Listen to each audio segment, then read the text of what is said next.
Alhamdulillahirabbil alamin. Wassalatu wassalamu ala wal mursalin sayyidina wa habibina wa syafi'ina wa maulana Muhammadin bihil muntajabin wa tabi'ina lahum bi ihsanin ila yaumiddin. Saudara moderator dan sahabat-sahabat sekalian yang berbahagia, hari ini saya mengucapkan selamat untuk peringatan Revolusi Islam Iran yang ke-42 ya, yang ke-42. Karena saya selalu ingat, biasanya saya selalu menulis di media nasional dalam momen Revolusi Islam Iran ini. Tentu saya mengucapkan terima kasih yang banyak diundang dalam peringatan ini sehingga juga memberikan semacam spirit bagi saya bagaimana revolusi itu harus selalu hidup dalam diri kita umat Islam dimanapun kita berada. Dan tentunya kita tentu perlu belajar dari Iran bagaimana membangun kemandirian dalam politik, dalam ekonomi, dan juga dalam kebudayaan. Nah, 45 menit terlalu lama bagi saya sebenarnya, karena ini diskusi ya. Maka mudah-mudahan dalam kurun 30 menit saja, sehingga kita bisa berdiskusi lebih mendalam lagi. Nah, saya mempunyai materi seperti yang disampaikan oleh moderator. Saya akan berbicara sesuai dengan materi yang telah saya persiapkan. Nah, baiklah.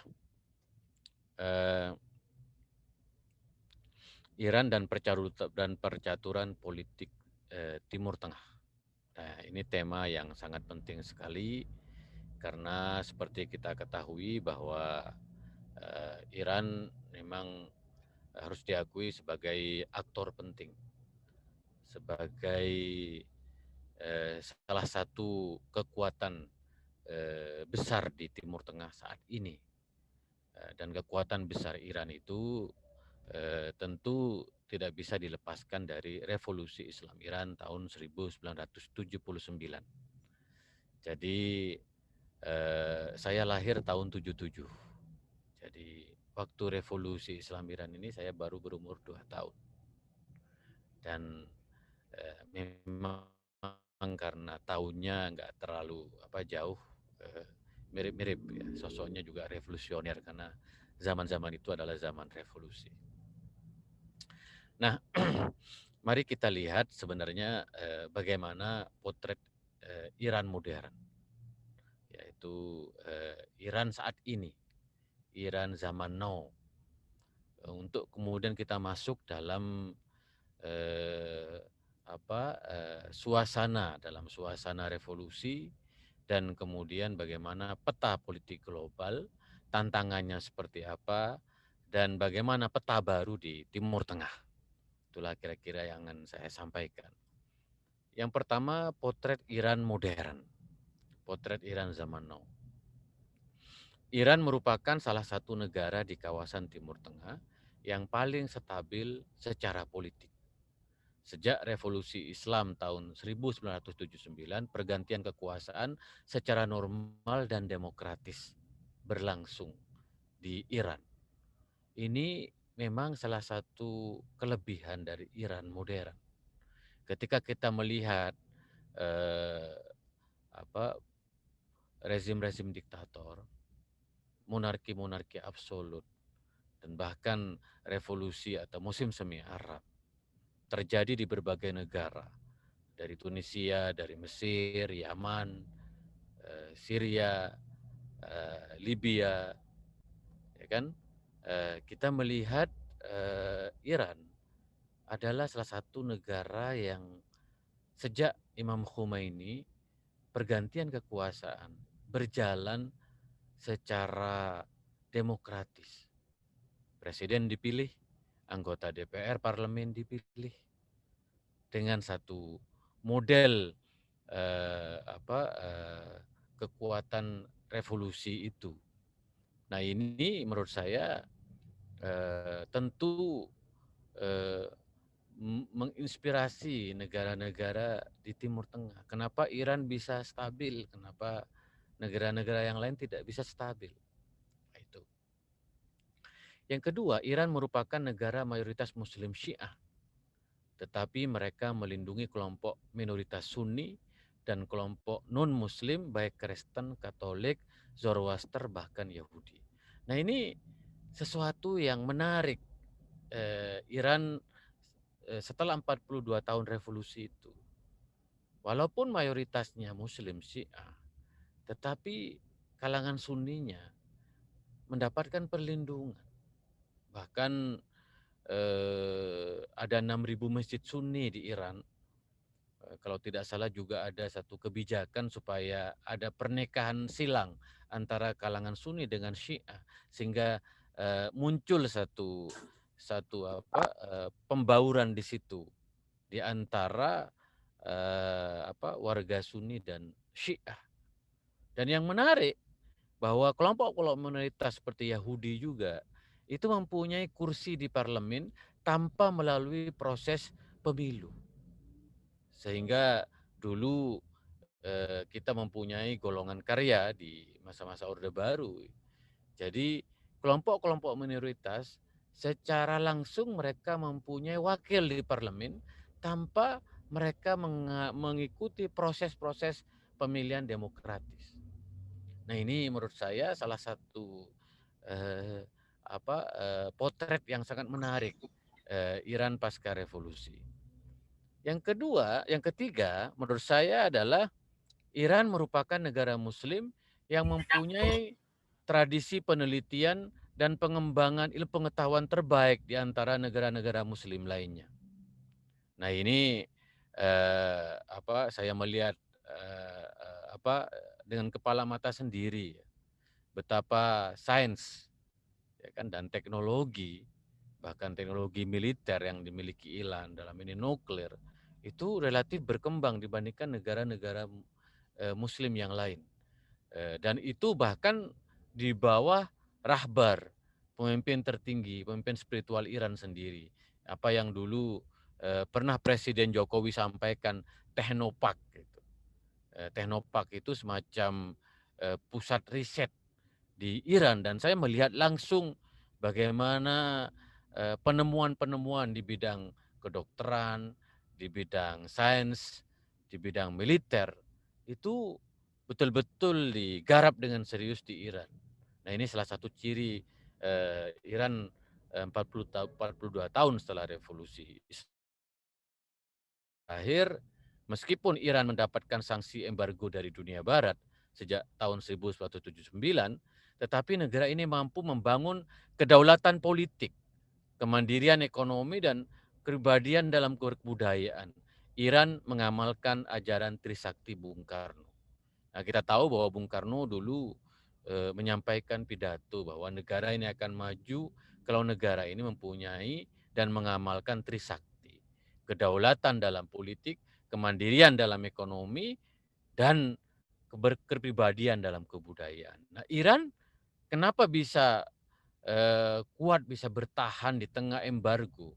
Karena negara ini mempunyai filosofi tadi itu, kemandirian dalam politik.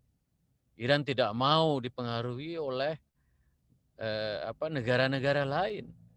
Kebijakan-kebijakan politik dalam negeri dan politik luar negeri Iran dibangun di atas satu kedaulatan politik.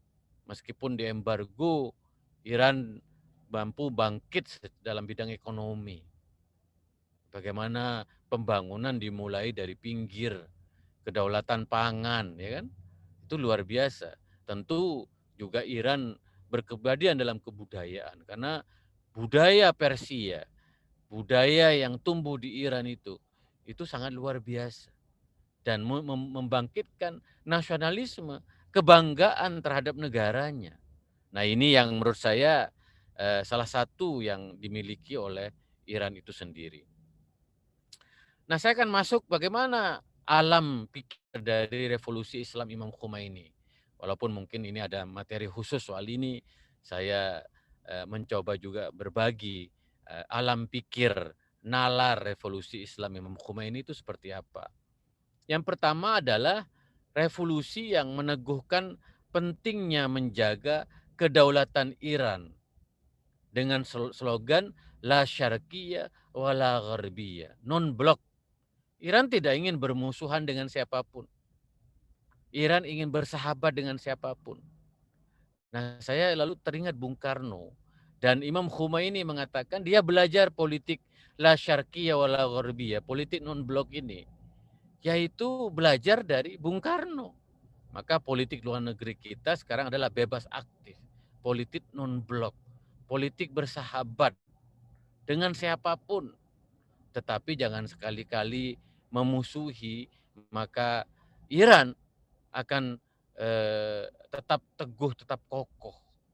Seperti yang saya katakan tadi ya, embargo yang dilakukan oleh Amerika terhadap Iran tidak membuat Iran gentar sedikit pun.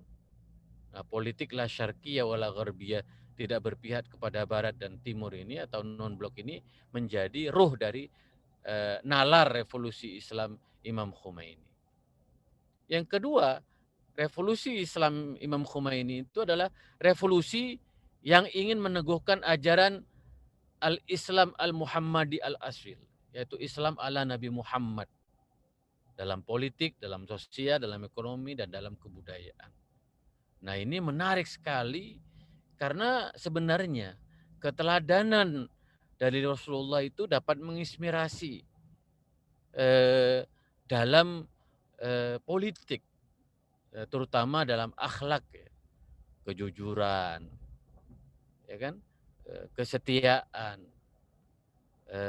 patriotisme, nasionalisme.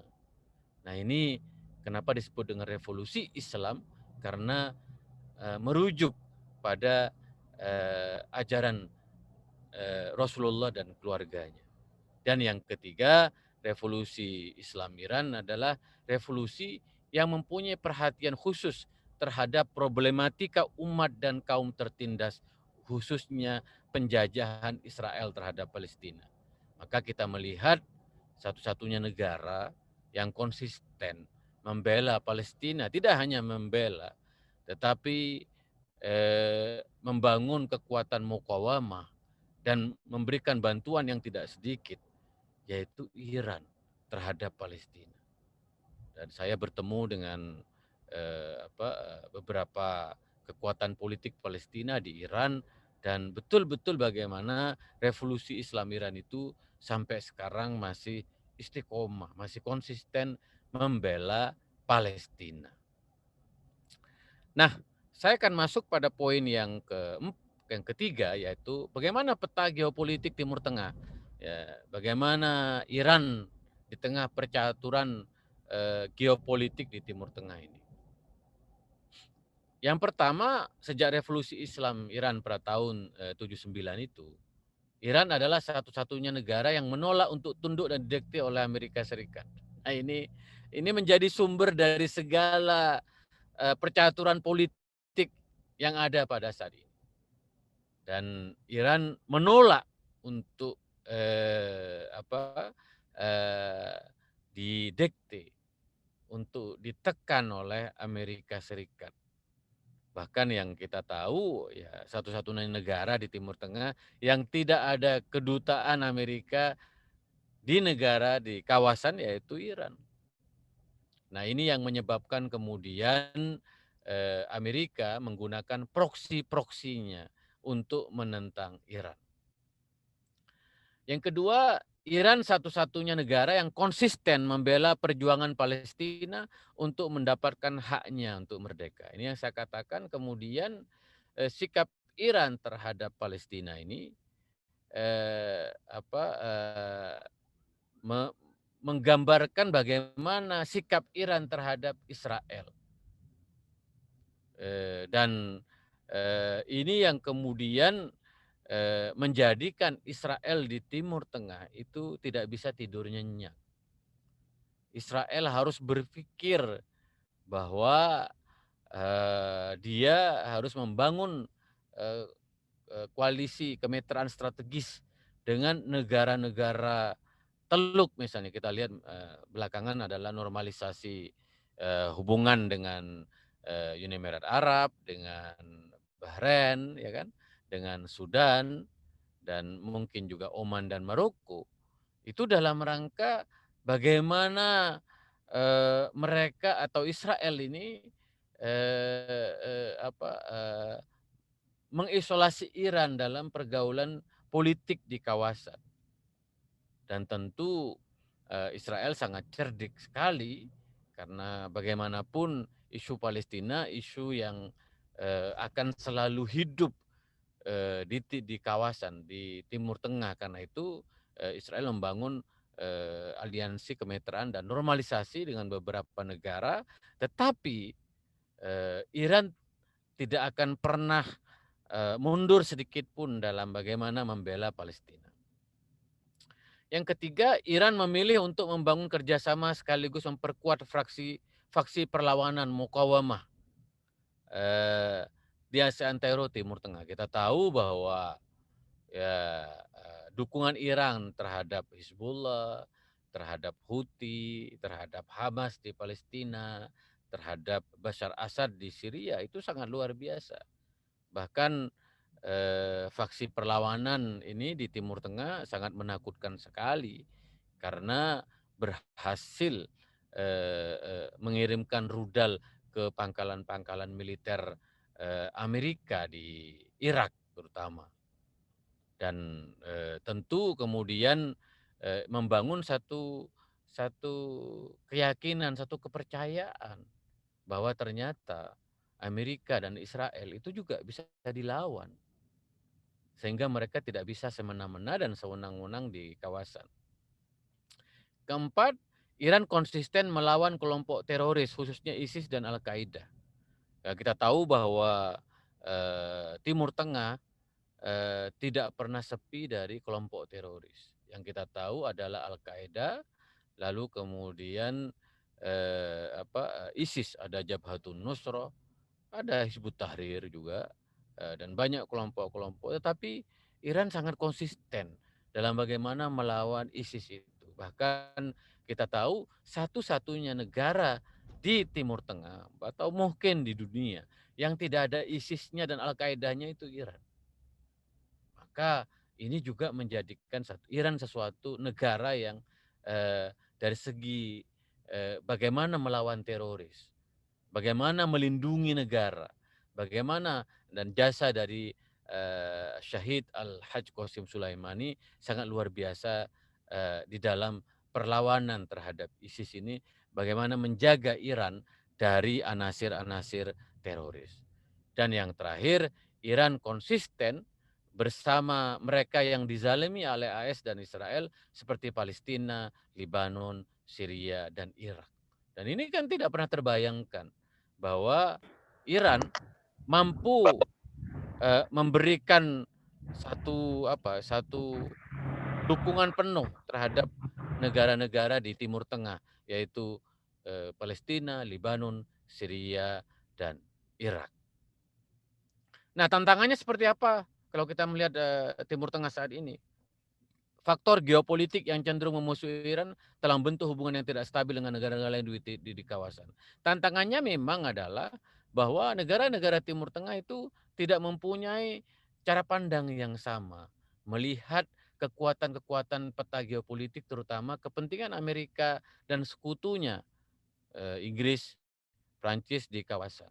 Dan ini tantangan yang tidak mudah karena ada negara-negara lain yang memilih untuk bersama-sama dengan Israel, bersama-sama dengan Amerika Serikat.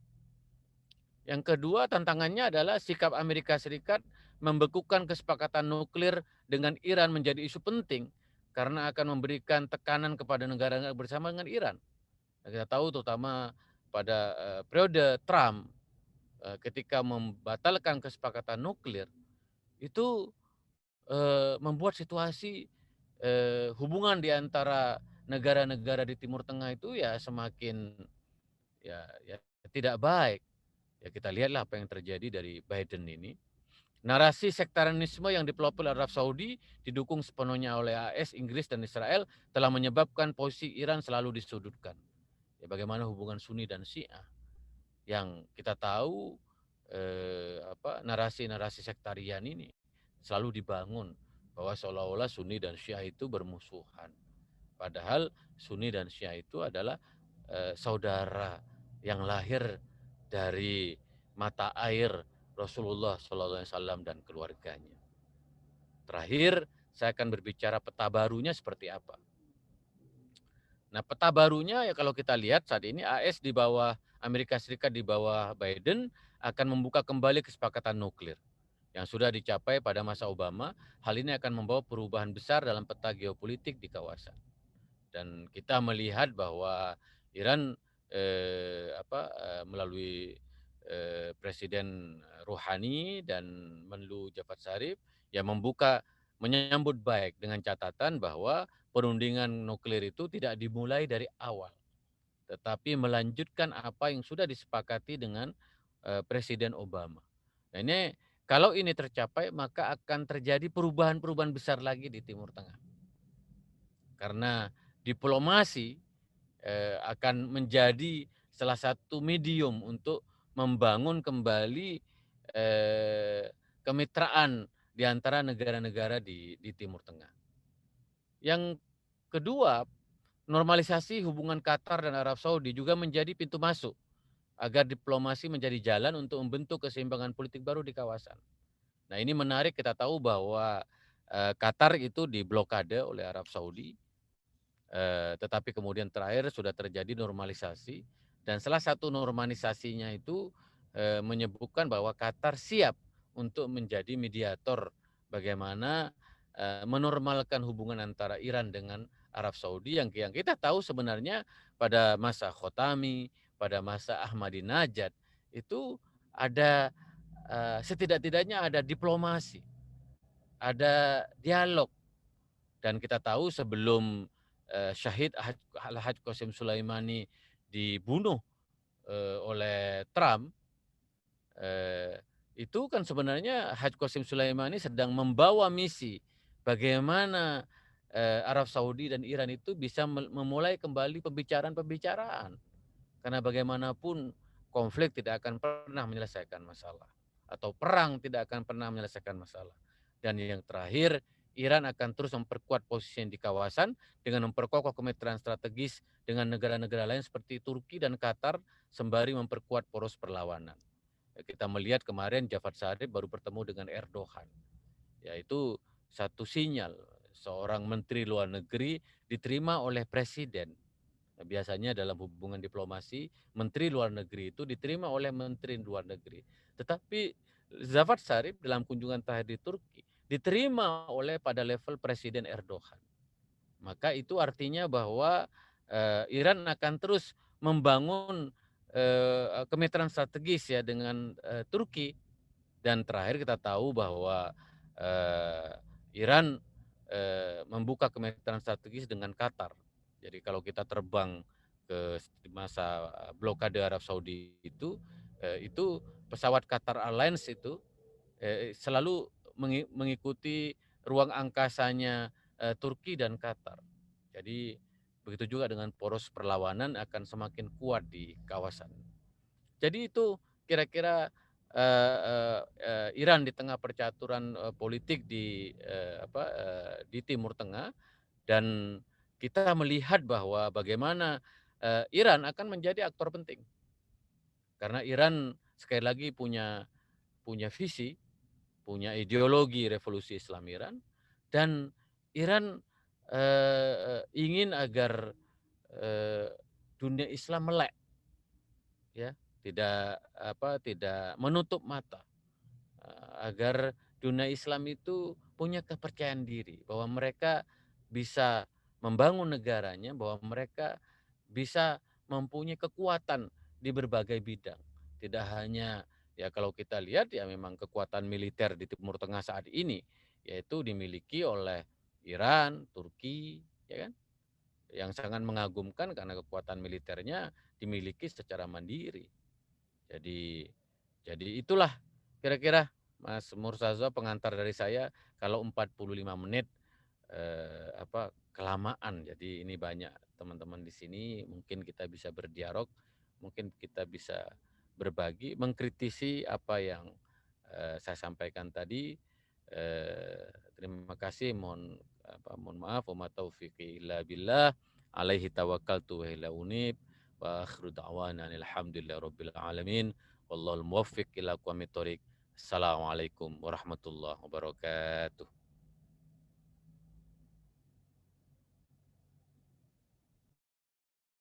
Waalaikumsalam warahmatullahi taala wabarakatuh. Terima kasih banyak Gus Zuhairi Misrawi. Sangat padat dan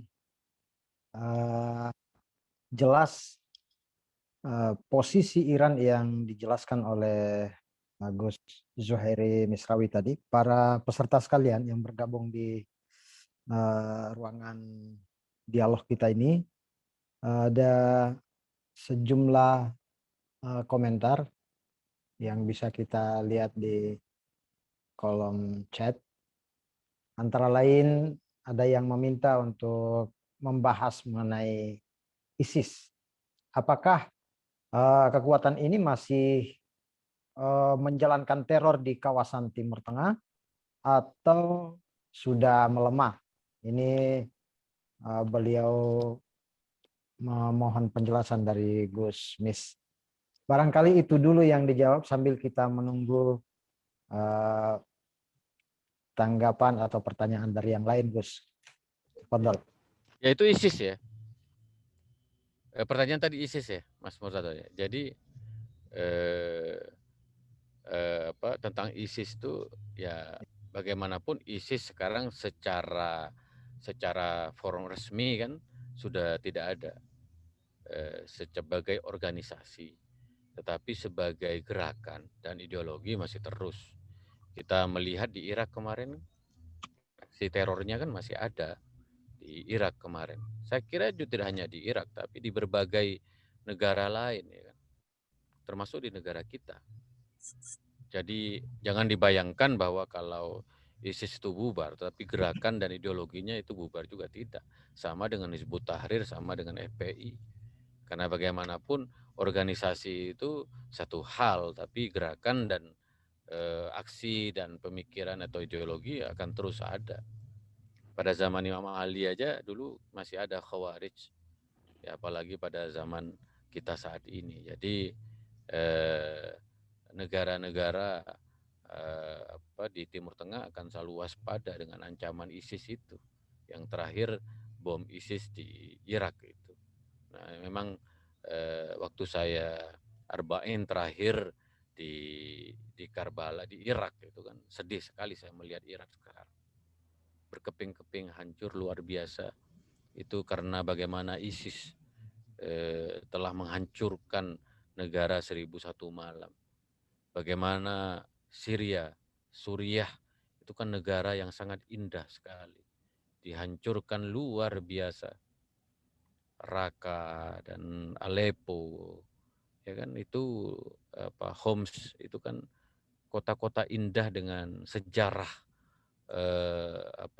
peradaban Islam dan peradaban kekristenan yang luar biasa, tapi hancur. Maka ya mudah-mudahan negeri ini selamat dari kelompok-kelompok teroris seperti ISIS dan Takfiri. Saya kira itu. Ya, baik Gus. Barangkali rekan-rekan semua yang sudah bergabung di ruangan kita ini bisa mengajukan pertanyaan atau mungkin boleh mendiskusikan hal-hal tertentu dengan Gus Misrawi. Ini ada satu lagi. Saya bacakan saja. Menurut Gus Mis, sejauh mana kaitan anatomi revolusi Islam Iran ini dengan Imam Mahdi? Ya, ini menarik juga. Monggo, Gus. Ya, sebenarnya bukan saya, Mas Murtado yang jawab ini. Ya, saya pernah ke Jamkaron. Jamkaron itu di Qum ya. Dan memang setiap Rabu malam ya kalau tidak salah. Memang itulah ruh dari dari revolusi Islam Iran itu dari keyakinan terhadap Imam Mahdi itu. Nggak ada di sini.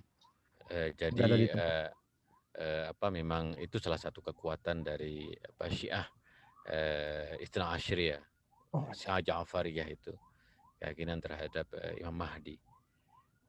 Keyakinan tentang Imam Mahdi itu keyakinan tentang kemenangan, keyakinan tentang kejayaan dan kemuliaan. Nah, ini memang salah satu keistimewaan dari revolusi Islam Iran, dan karena itu ya jarang kita melihat sebuah revolusi bisa bertahan lama 42 tahun seperti di Iran saat ini. Nah, salah satunya keyakinan tentang Imam Mahdi ini. Saya kira itu. Takut salah saya menjawabnya. iya ya. Baik, Gus, menarik antum mengatakan bahwa ada capaian-capaian di dalam uh, perjalanan Republik Islam Iran sebagai hasil dari revolusi Islam Iran itu. Ternyata segala daya upaya tuhnya menghalangi proses perkembangan Republik Islam Iran itu ternyata gagal karena kita ketahui bahwa dalam 20 tahun pertama saja Iran telah mengukir banyak sekali prestasi terutama dalam bidang ilmu pengetahuan dan teknologi. Riset seperti yang antum kemukakan tadi, risetnya sangat maju. Ada yang menanyakan, ini strategi Iran menghadapi pandemi apakah juga termasuk di dalamnya bagian dari kekuatan Iran sekarang ini, dan bagaimana mengupayakan itu? Pertanyaannya adalah bagaimana Iran mengupayakan penanganan pandemi COVID menurut Gusmis? Ya memang ini pandemi ini betul-betul satu musibah ya yang harus kita hadapi bersama-sama, terutama Iran ya. Dan kita sudah menyaksikan bersama-sama, tetapi kita melihat bagaimana solidaritas kebersamaan ya, dari warga Iran dalam mengatasi pandemi ini luar biasa. Masjid-masjid dipenuhi dengan makanan. Nah, sebenarnya Iran mempunyai kemampuan untuk menemukan vaksin ya. Tapi sekali lagi karena embargo dari Amerika Serikat sehingga ada beberapa zat-zat dari kesehatan yang itu tidak bisa dimiliki oleh Iran. Sehingga kita melihat bahwa Iran sedang berproses menemukan vaksin dan obatnya, dan saya yakin ya tidak lama lagi akan ditemukan vaksin itu. Karena negara seperti Iran, ya andai dan Rahbar sudah mengatakan bahwa tidak akan menggunakan Pfizer dan Moderna dan produk-produk dari Inggris dan Amerika, itu artinya bahwa Iran sedang bekerja keras untuk menemukan vaksin dan obatnya. Ya kita doakan mudah-mudahan secepatnya sehingga Iran bisa sedia kala dan saya juga bisa ziarah ke Iran, ke Mashhad dan ke Qum. Karena juga Amin. kangen juga Amin. sudah. Ya. Silakan yang lain. Baik, ada yang menanyakan hubungan Indonesia dan Iran menurut pengamatan Gusmis. Ya, hubungan Indonesia dan Iran membaik, terutama di Presiden Jokowi ini ya. Kita tahu bahwa Presiden Jokowi berkunjung ke Iran tahun 2016 atau 17 ya.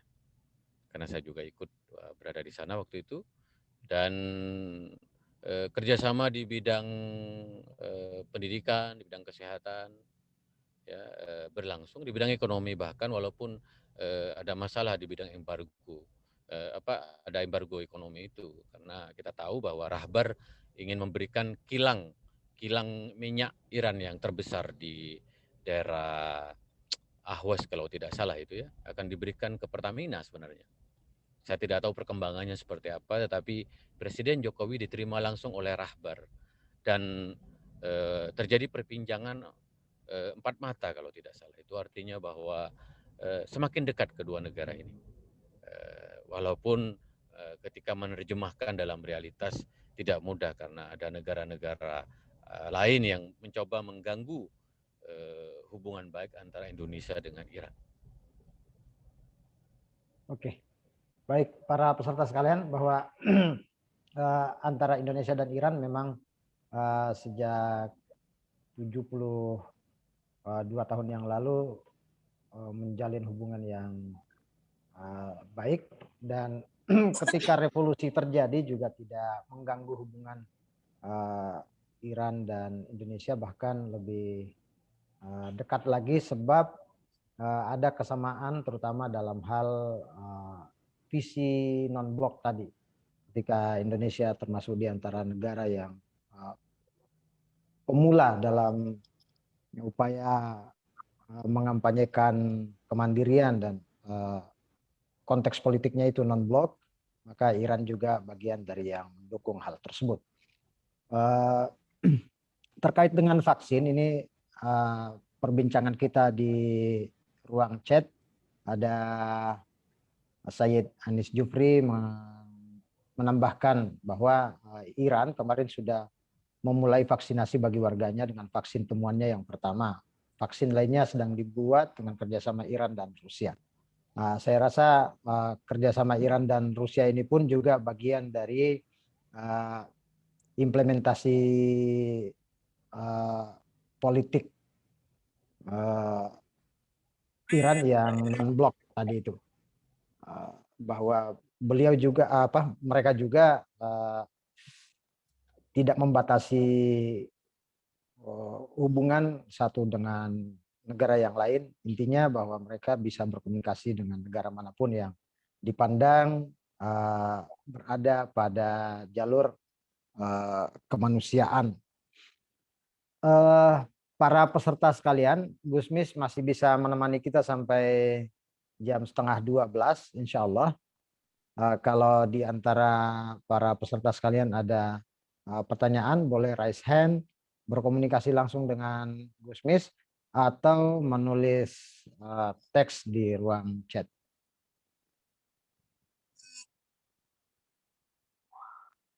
Boleh raise hand atau nyalakan speakernya, langsung berkomunikasi dengan Gusmis.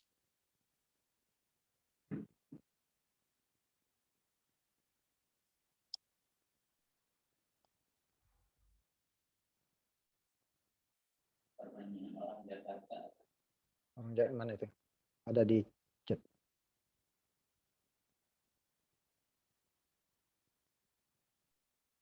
Oh, ini ada yang akunnya orang Jakarta. Assalamualaikum Kiai, semoga sehat selalu. Setiap kelompok baik Syiah ataupun Sunni ada takfirinya. Nah, apa kiat kita untuk menghadapi kelompok tersebut? Nah, ini konteksnya mungkin masih bisa kita kaitkan dengan situasi keamanan di Timur Tengah. Gus, tafadhol Gus. Ya, itu kan perlu kewaspadaan terutama dari para ulamanya, karena kita kan hidup dalam masyarakat di mana ulama itu menjadi payung ya dari umat, didengarkan oleh umat. Maka ya ulama-ulamanya jangan aneh-aneh. Iran berhasil terutama karena Rahbar betul-betul memegang kepemimpinan ya, yang berdasarkan dari akhlak yang sangat kuat. Maka kita berharap juga bahwa para ulama-ulama juga mencerahkan, menyejukkan, ya kan, pandangan-pandangannya moderat. Kalau ulama Sunni dan Syiah itu bersatu, umat juga bersatu. Kalau ulama-ulamanya ceramahnya itu sejuk, damai, toleran dan moderat, maka umat juga sama. Tentu yang kedua, yang paling penting adalah pendidikan. Maka hauzah itu penting. Kita punya kesamaan antara Indonesia dengan Iran itu hauzah. Kalau di Mesir ada Al-Azhar, Ma'ahid Diniyah. Jadi itu penting karena bagaimanapun agama itu kayak pisau bermata dua. Dia bisa digunakan untuk kebaikan tetapi juga bisa digunakan untuk keburukan. Sejarah Islam melihat kita ada nakisin, ada marikin, ada kositin dalam Nahjul Balawah itu. Jadi terutama ya kita ya para ulamanya ya dan pemimpin-pemimpin politiknya memberikan contoh terbaik. agar tidak mempunyai pandangan ekstrim. Saya kira itu. Kalau sudah Ya. bisa ditutup lebih baik. Saran kami, Gus, ini masih ada Oh, terkait ada. dengan percaturan politik Iran. Bagaimana pendapat Kiai tentang apa tadi ini? Tentang disitanya kapal Korea. Oh, iya, iya, iya. Nah, ini Ya, jadi ya begitu. itu kan itu proksi ya. Ya, Bagaimana proksi karena kan ya itulah hebatnya Iran. Iran itu kan menunjukkan kedaulatannya. Gitu. Jadi kalau ada orang melewati masuk ke wilayah kita ya ditangkap. iya, Sama dengan kita kalau ada orang masuk perairan kita tanpa izin mencuri ikan atau ya mata-matai ya ditangkap. Itu menyangkut kedaulatan sebuah negara. Jadi bagaimanapun ya kita hormatilah Iran yang kita belajar dari Iran menegakkan kedaulatan negara. iya. Baik, saya rasa yang bertanya ini pada prinsipnya begitu ya, bahwa kalau ada uh, sejengkal dari wilayah teritorial negara tertentu yang berdaulat dilanggar, tentu saja dia berhak Betul, untuk betul, bereaksi. betul. Nah, saya rasa kalau tidak ada pertanyaan lagi, mungkin kita minta kepada Gus Mis untuk memberikan closing statement kepada ruang ini. Mudah-mudahan catatan-catatan yang kita bisa uh, dapatkan dari Gusmis ini bisa kita sebarluaskan, tentu saja dalam rangka mendapatkan pencerahan tentang gerakan sosial yang humanis seperti yang dikehendaki atau yang telah diperjuangkan oleh Imam Khomeini pada Revolusi Islam Iran itu. Mungkin di bagian terakhir ini Gus Mis memberikan closing statement. Silakan Gus. Ya, terima kasih ICC yang sudah menggelar ini. Kita belajar dari spirit revolusi ini. Kalau kita dalam diri kita mempunyai spirit revolusi seperti Iran ini, maka kita akan menunjukkan siapa kita dan tentu kita berharap keadilan tegak, kemaslahatan dirasakan oleh kita semua dan mari kita jaga Indonesia dengan kebersamaan karena bagaimanapun kita adalah lahir di sini, akan mengabdi di sini dan nanti akan beristirahat selama-lamanya di negeri ini. Mari kita belajar dari Iran.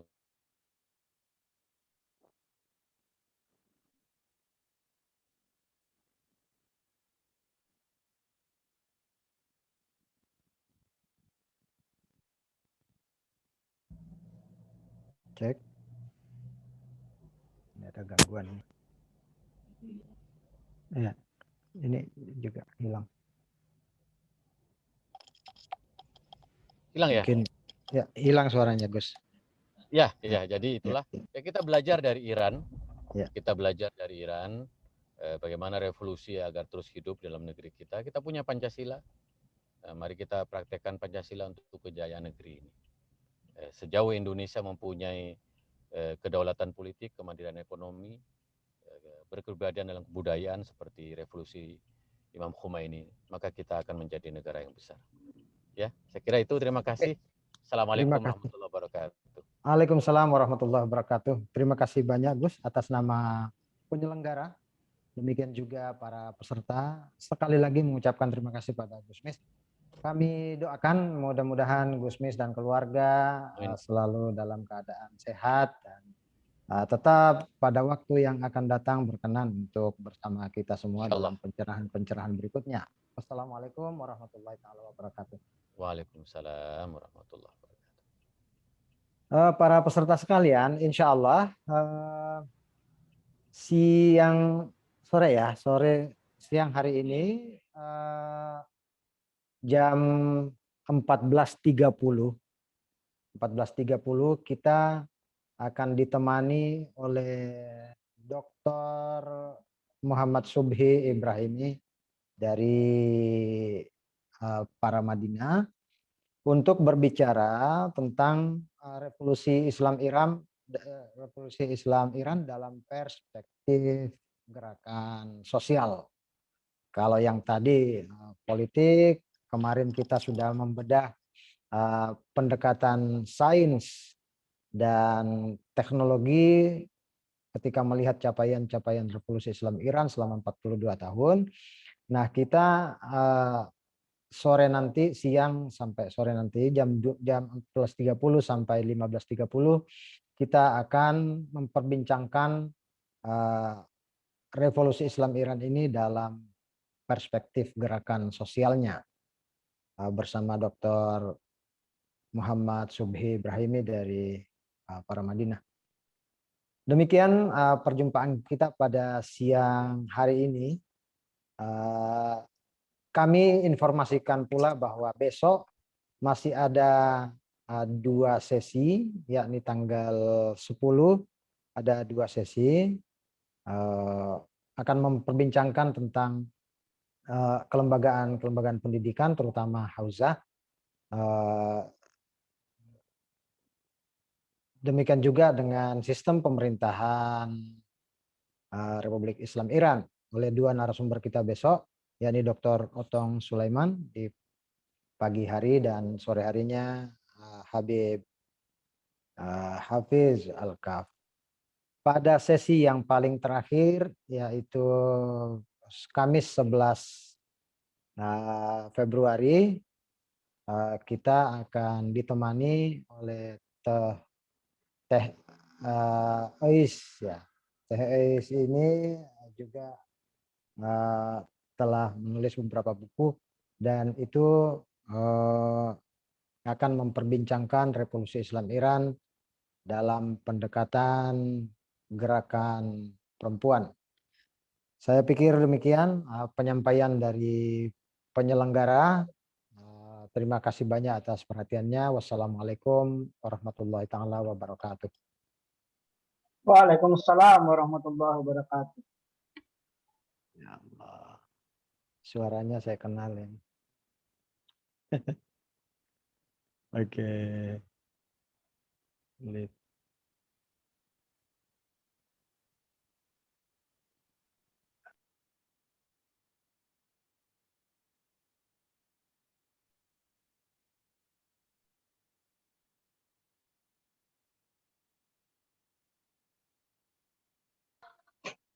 Assalamualaikum Pak Radini.